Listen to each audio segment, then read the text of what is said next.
안녕하십니까. 9월 4일 토요일 말씀 묵상 함께 시작하겠습니다.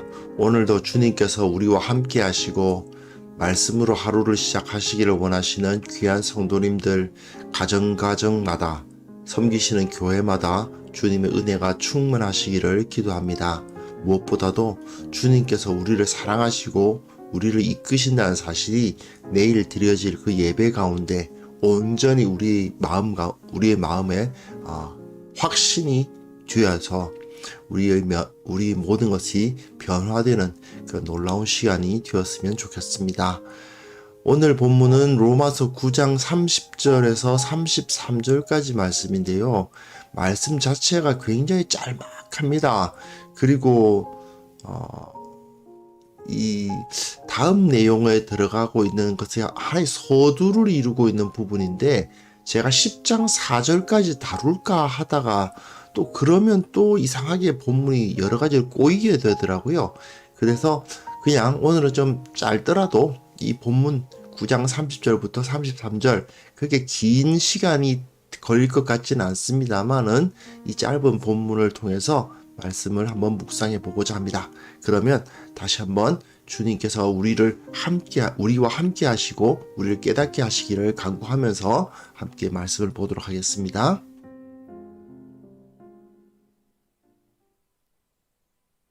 그런즉 우리가 무슨 말을 하리요? 의를 따르지 아니한 이방인들이 의를 얻었으니 곧 믿음에서 난 의요. 의의 법을 따라간 이스라엘은 율법에 이르지 못하였으니 어찌 그러하냐? 이는 그들이 믿음을 의지하지 않고 행위를 의지함이라. 부딪힐 돌에 부딪혔느니라.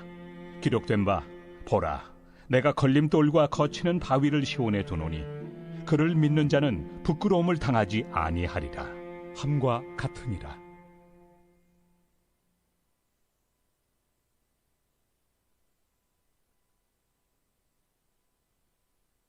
네, 본문이 너무 짧죠? 그래서 굉장히 짤막하다, 너무 짧다 싶은 생각이 드는데, 자, 우리 함께 이 본문을 한번 보겠습니다.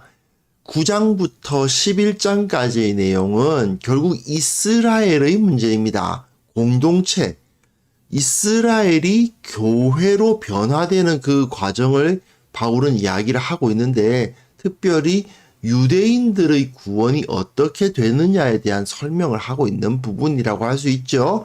이제 처음에는 9장 앞부분 어제 본문까지는 하나님의 백성이 되는 자격을 누가 가지느냐, 유대인들이 그런 자격을 가지고 있느냐 이런 문제인데, 하나님의 백성이 되는 자격이란 것은 믿음의 사람들이 되는 거지 유대인이라고 해서 그런 자격을 갖는 것이 아니다 하는 것이 선포가 됐고, 그리고 오늘 본문부터는 자, 정작 이 유대인들이 어떤 일을 했느냐? 예수 그리스도를 거절했다. 예수님을 거절하고 예수님을 받아들이지 않음으로 인해서 결국은 하나님의 그 구원의 역사 가운데서 밖으로 밀려났다. 그 사실을 여기서 보여주고 있어요. 자, 이것을 이해하기 전에 먼저 우리는 오늘 본문에서 이 의롭다 하는 그 내용을 좀 깨달을 필요가, 그것에 대해서 좀 이해를 할 필요가 있는데요. 의롭다라는 것은 법을 지킨다라는 의미이기도 합니다. 하지만 단순히 법을 지킨다에서 끝나는 게 아니에요. 법을 잘 지키면 어떤 일이 벌어집니까? 관계가 유지됩니다. 남편과 아내가 결혼을 했을 때 남편과 아내가 서로가 법적인 의무가 있죠. 남편이 아내에게, 아내가 남편에게 그들이 법적인 의무를 잘 지킴으로써 그 두 사람의 관계가 유지되는 것은 사실입니다. 그러나 단순히 남편이 아내에게 해서는 안 될 짓을 하지 않고 아내가 남편에게 대해서 해서는 안 될 짓을 하지 않는다고 해서 그 두 사람이 온전히 그 금슬 좋은 참 관계가 좋은 부부가 될 수 있느냐? 꼭 그렇지만은 않은 거 아니겠습니까? 여기것이 굉장히 중요하거든요. 하나님께서 이스라엘에게 자기 백성에게 요구하시는 바가 무엇입니까? 너희는 너희 하나님 여호와를 사랑하라. 하나님과 이스라엘의 관계가 온전한 신뢰와 사랑의 관계 가운데 들어가기를 원하는 거죠. 진정한 친밀함, 하나님과의 친밀함 가운데 들어가는 것이 바로 하나님께서 원하시는 바였습니다. 그런데 유대인들은 지금까지 자기네들이 의롭다라고 생각하면서 어떻게 했어요? 이건 하면 안 되고 저건 하면 안 되고 그거를 지키기에 급급한 거예요. 사실은 그걸 다 지키기라도 했느냐? 그렇지도 않아요. 그런데도 불구하고 자기네들은 할례를 받았고 율법을 지키니까 하나님 앞에서 의로운 존재다라고 생각을 한 거예요. 하지만 하나님께서 원하시는 진정한 의로움이란 것은 이건 하면 안 되고 이건 해도 되고 하는 것을 그 법적인 것들을 하나하나 지켜가는 게 중요한 게 아니라 하나님과 진정한 친밀한 관계, 하나님을 사랑하는 관계, 이것을 믿음이라고 표현했죠. 그 마음속 깊은 곳에서 하나님을 신뢰하고 말씀을 따르고 순종하고자 하는 마음을 가질 때에 이 사람들이 하나님의 백성으로서 의로운 백성이 되는 것인데 유대인들은 그렇게 생각하지 않았던 겁니다. 그러니 하나님께서 이방인들에게 오히려 의롭게 되는 길을 열어주셨어요. 그것이 누구입니까? 예수 그리스도, 우리 주님이죠. 우리 주님처럼 살고 주님과 함께 연합하고 주님을 믿고 주님께 영광을 돌리는 삶을 살려고 하는 사람들, 그 마음으로 주님을 온전히 주님으로 고백할 뿐 아니라 또한 그러한 삶으로 자신을 거듭나게 하는 사람, 그러한 거듭나는 것을 고백하는 사람들, 이제는 내가 과거와 같이 살지 않고 새로운 방향으로 예수님처럼 살겠다라고 결단하는 사람들이 생겨나는 거죠. 이방인들 중에서 할례도 안 받았고 율법이 어떻게 되어 있는지도 모르는 사람들이지만 말입니다. 그 사람들이 하나님 앞에 의롭게 되니까 이상한 현상이 일어납니다. 무엇입니까? 이방인들이 하나님 앞에 의롭다 하는 일이 벌어지니까, 의로운 백성들이 되는 일이 벌어지니까 유대인들이 그것을 보고 걸려 넘어져요. 아니, 유대인들도 하나님 앞에 의로운 백성으로서 그리스도를 믿으면 될 거 아니야. 그런데 그게 아니에요. 유대인들은 시기하면서 이방인들이 자기네들, 즉 그 의로운 백성들 사이에 들어오는 것을 싫어하고, 그리고 오히려 자기들은 바깥으로 떨어져 나가는 그런 모습이 나타났던 것입니다. 자, 본문 보시면요. 그런즉 우리가 무슨 말을 하리요? 의를 따르지 아니한 이방인들이 의를 얻었으니 의를 따르지 아니하였다? 하나님 앞에 의롭게 살려고 노력했던 사람들이 아니죠. 그러나 예수 그리스도께서 예수 그리스도의 권능에 의해서 죽은 자가 다시 살아나는 놀라운 사건에 의해서 이방인들이 예수님을 믿게 됩니다. 그러니 어떤 일이 벌어집니까? 이방인들이 의를 얻었습니다. 무엇에서 났습니까? 믿음에서 났습니다.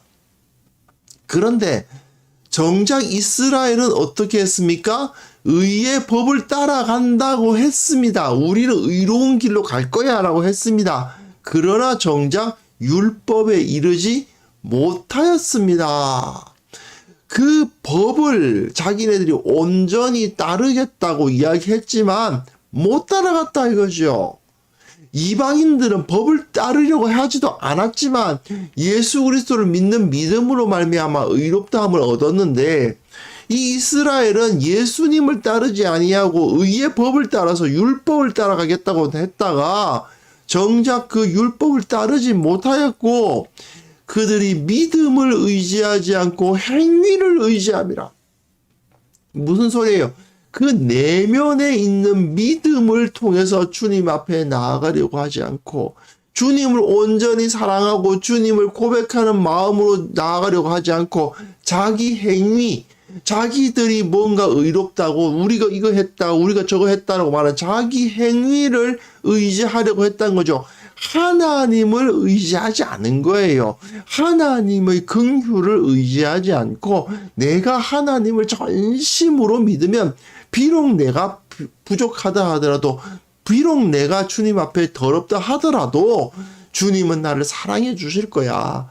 그 마음을 가지려 하기보다는 주님 제가 이것도 했고 저것도 했고 했으니 하나님 앞에 사랑받을 만한 조건을 갖추지 않았습니까? 이렇게 자기를 내세우는 자들은 어떤 일이 벌어졌다고요? 부딪힐 돌에 부딪혔다. 걸림돌에 걸려 넘어졌다. 이런 의미이기도 합니다. 이 사람들은 결국 자기네들이 무언가를 하려고 했다가 망했다. 그 말인 거죠.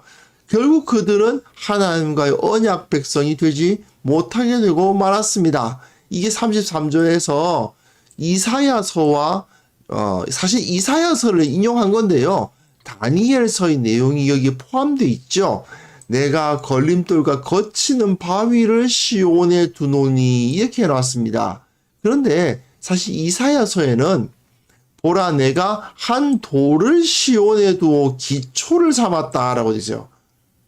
시험한 돌이요 귀하고 견고한 기초돌을 놓았다. 사실은 이것은 메시아 새롭게 오는 다윗의 후손으로 오실 메시아에 대한 예언입니다. 그런데 이 돌이라는 것을 그 비유로 해서 견고한 기초돌이 시온에 있어서 그 시온은 그 다윗의 성이죠. 다윗의 성에 견고한 돌이 있어서 이 돌이 빼어나가지 않고 그 바위가 온전히 그 자리를 차지해서 너희들에게 그 다윗의 왕조가 계속 이어지도록 해주겠다 이렇게 하시는 말씀인데 이거를 바울은 다니엘에서 말하고 있는 한 돌이 나와가지고 신상의 쇠와 진의 발을 쳐서 부서뜨린다 하는 거 그 느부갓네살이 꾼 꿈이 있잖아요. 머리는 이제 금이고 가슴은 은이고 배와 다리는 흙이고 밑에 그러니까 쇠와 진흙이 섞여 있는 부분이 발이 있는데 돌이 하나 날아와 가지고 그걸 다 깨뜨려 가지고 다 없애버리고 그 돌이 온 세계에 가득한 그런 그 환상을 느부갓네살이 보았죠. 지금 바울은 그 돌의 이미지와 이사야의 그 예언을 함께 결부시키는 겁니다. 이사야가 그 예언한 시온에 있는 돌은 무엇이냐? 모든 것을 다 깨뜨려버리는 돌과 같다라는 것이죠.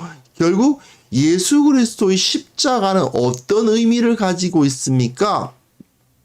하나님의 구원을 확고하게 하는 기초돌이기도 하면서 또한 지금까지 이 세상에 있었던 모든 종교와 철학과 사람들이 자기 나름대로 뭐 자기를 구원하려고 했던 그 모든 것들을 다 깨뜨려버리고 유일한 구원의 길이 되는 그 유일한 구원의 방도 인간의 유일한 소망이 되는 것이 바로 예수 그리스도의 십자가지요.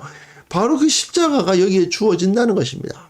이게 바로 걸림돌과 거치는 바위가 시온에 두어졌다라고 지금 바울이 약간 이사야를 변형해서 인용하는 것을 통해서 예수 그리스도의 십자가는 이러한 것이다.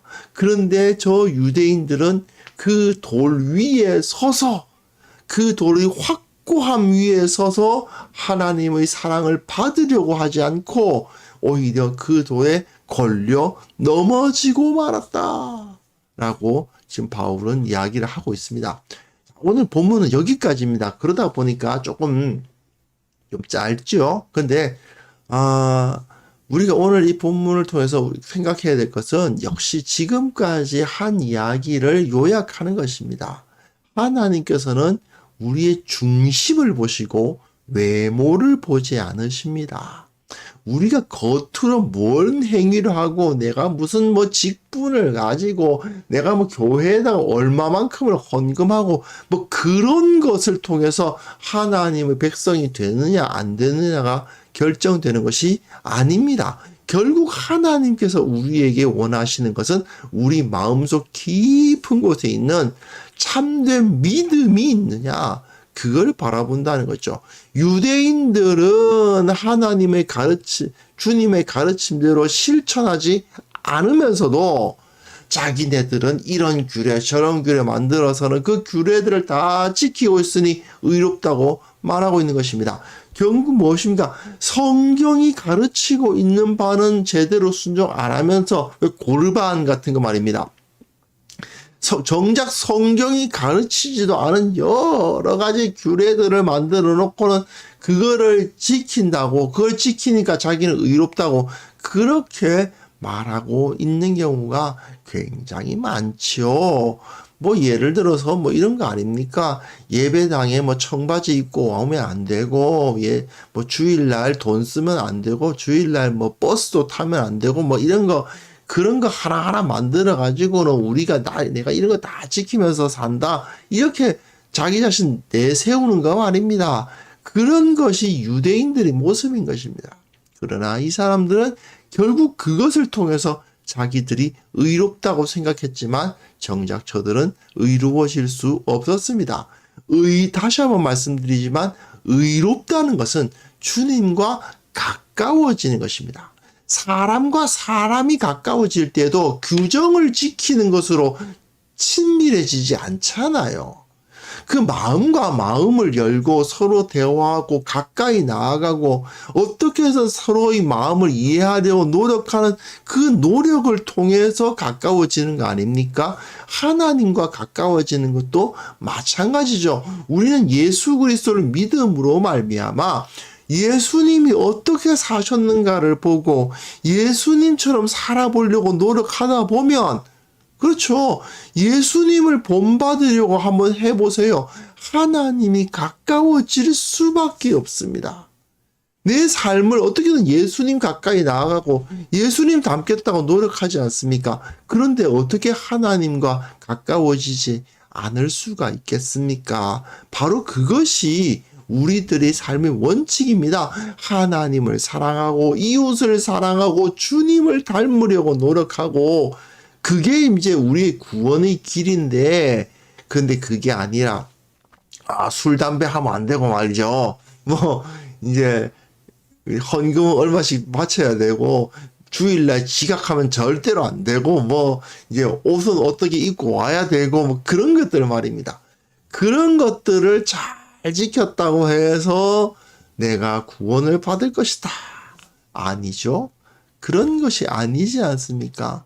우리가 그런 어리석은, 내가 뭐 이런 훈련을 받아서 내가 이런 뭐 직분을 가지고 내가 이렇게 교회를 섬기고 뭐 이런 일을 하고 하는 걸 가지고 내가 구원받을 수 있을 거라고 생각해서는 안 됩니다. 우리가 온전한 진정 영적인 교만에 빠지지 않도록 위해서 기도해야 되겠고요. 신앙의 본질이 어디에 있는지 다시 한번 확인하면서 내가 온전한 신앙, 참 주님을 닮아가는 그러한 신앙을 회복할 수 있기를 위해서 같이 기도하는 시간 갖겠습니다.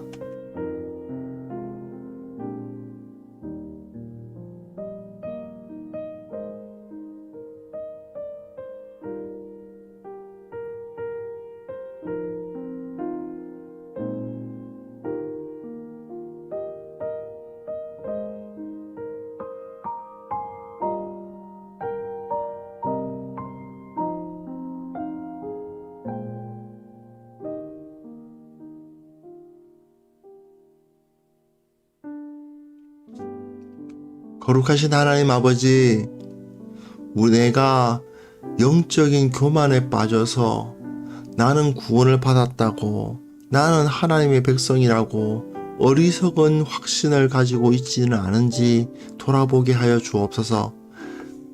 진정으로 말씀과 기도와 묵상 가운데 주님과 늘 가까이 할 수 있도록 도와주시고, 정말 예수님, 우리 주님 닮아가려는 마음으로 우리 마음이 충만케 하여 주시기를 원하옵나이다.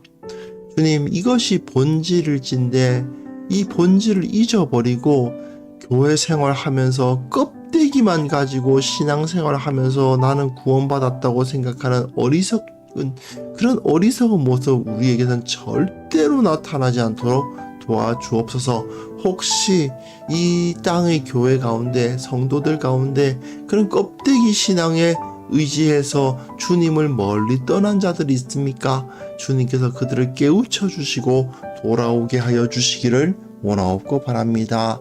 아버지 하나님, 교회가 본질을 회복하게 하여 주옵소서. 예수님 닮은 자들이 나타나는 그러한 진정한 공동체가 될 수 있도록 도와주옵소서.